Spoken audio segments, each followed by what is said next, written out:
Morning, everybody. It is Tuesday, Talk Tuesday. We are here at the straight road because we haven't been here for a while.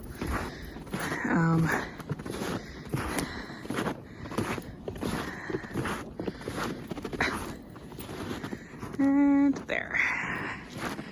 As you can see, we're doing some work with Maggie. Okay, who do we have? So up front there, we've got Murphy, Denver, Tucker, nope. We've got Nova, Maggie, Cronk, a guest, and Phoebe. Hi. Nova, not the time.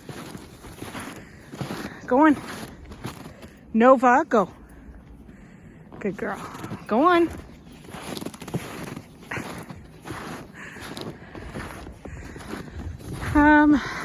Yeah, it's really nice outside. Like, the sun makes it very, I'm not going to say warm, but in comparison to the weather we've been having, it's kind of balmy.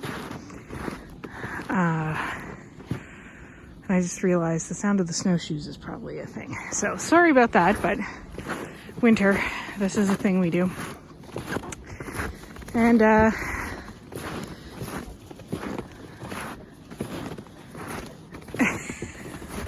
good life choice, buddy. And you can see, like, there's a bit of a path here. I wear my snowshoes anyways because just in case I have to get off. I like to pick up a poop or something or go rescue a dog. Nova, go. Thank you, honey. And generally speaking, the dogs stick pretty close on the path, but you'll get, like, the ones that enjoy going through the snow have the opportunity to go for a snow swim. So, yeah, topic today. I was going to continue and try to make sense of my last video. Look at the little teeny tracks. That being said, I thought it would be a good opportunity to talk about,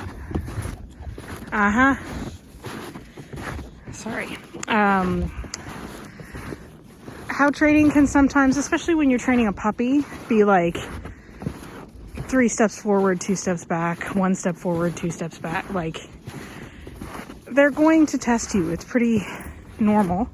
As long as you've got those solid foundations, like even Cronk tests me every once in a while. As long as you have those solid foundations, you just sort of go back a couple steps. Cronk, no means no. Go away. As you can see, we work on consent with Cronk.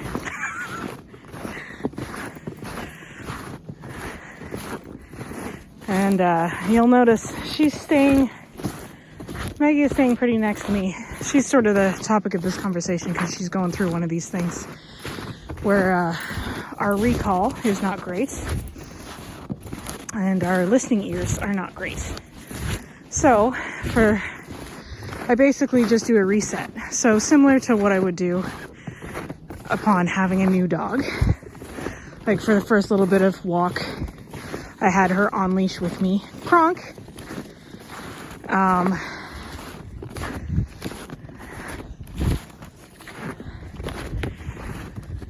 And then after a little while, Cronk.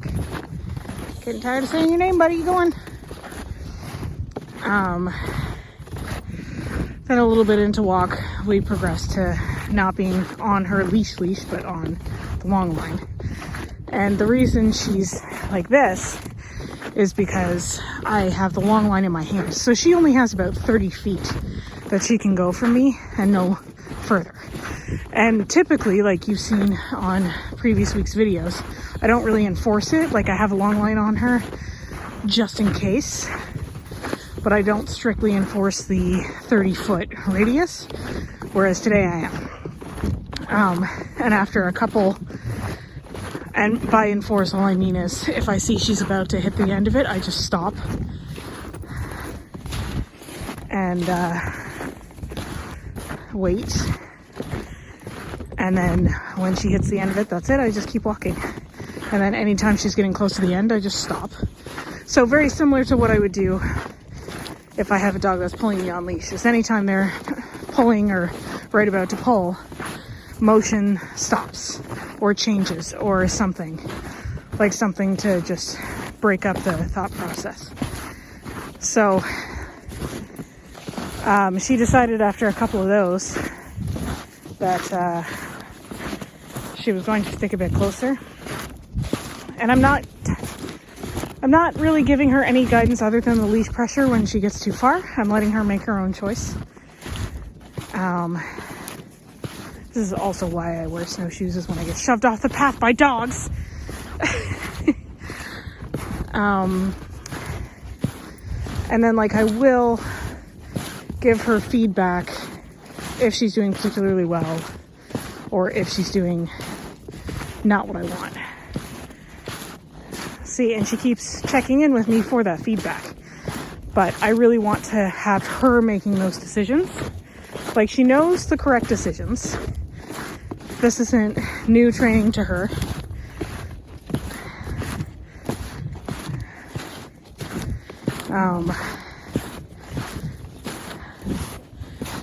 And having her think about it will have her learn it a lot better than me constantly guiding her choice. Sort of the difference between like obedience and having a dog that's just really obedient, as opposed to having a dog that can make those good life choices. Oh, Cronk out.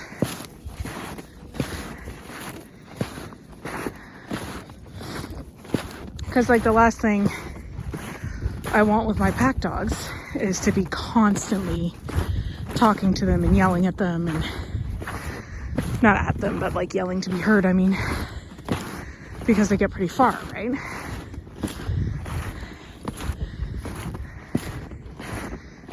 See, so even within the course of the, nope, and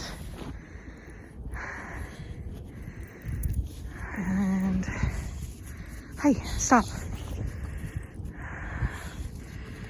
So that right there, like, I don't mind her playing as long as she stays within that 30-foot radius.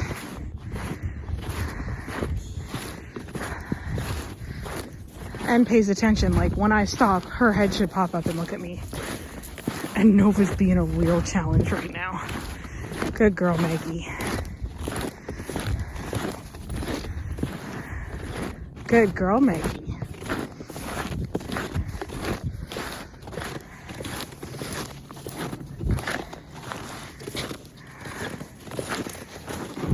Good girl.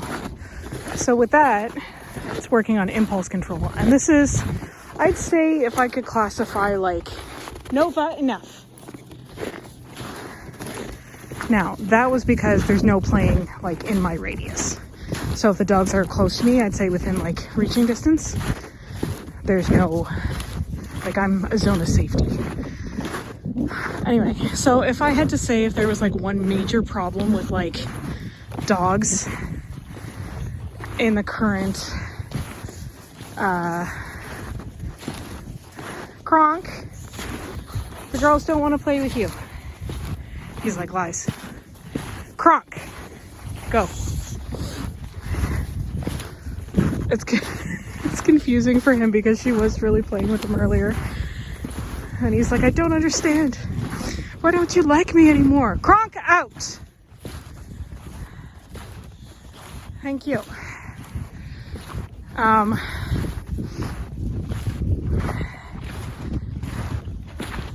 Okay, I'm done talking, Cronk.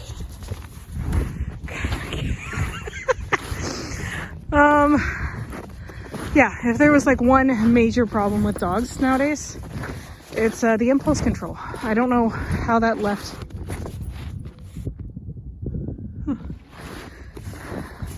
I don't know how that left, and here we go.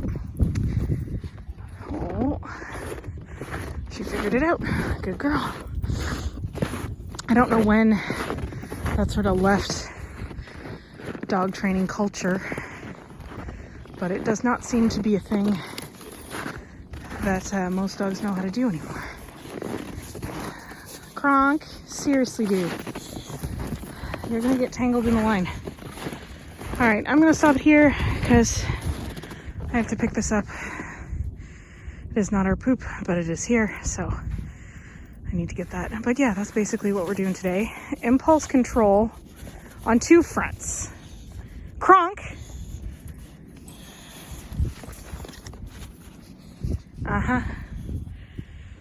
So you see, like, that's a good example of how I'm a safe zone, is when one of the dogs is feeling uncomfortable or just doesn't want to do whatever, they come close to me and then everything stops.